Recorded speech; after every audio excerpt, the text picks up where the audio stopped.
Qytetarët duhet ta kenë çdo ditë këtë këshill. Pra, qoftë në veten e tyre, qoftë e familjet. Nga ana e institucioneve duhet veprojnë sot. Nesër është vonë. Nesër mund të humbasi dikush tjetër jetën. Madje ne po flasim për qytetarët. A e dini ju zonjë nderuar që edhe vetë punonjësit e institucioneve mund të humbasin jetën?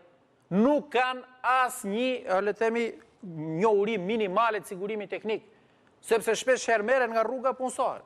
Nuk kanë mjetet e duhura për të vepruar në rast rreziku. Unë kam me qindra denoncime elektricistë hipin në shtyllë me shapka. Të varur. Hypin me shapka, me treqerekshe, as kask, as një rregull. Po tani çfarë ka drejtori kur ai nuk kujdeset pikë së pari të mbrojë jetën e vet? Piket nga puna.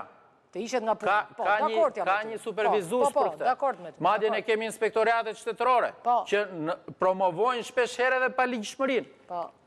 Duhet të kemi zbatimin e ligjit, sepse është për jetën e vetë punonjësve, se shpesh herë, kur i thua punëtorit, vish këpus me hegur, vish kaskën, vish dorezat, i duket si kur ti po i jep më shumë punë, po në fakt, ti po mundohesh ti shpëtosh jetën, sa i mund të shpëtoj nga kontakti me rrymën elektrike në shtyllë, po mund të bjeri nga shtylla.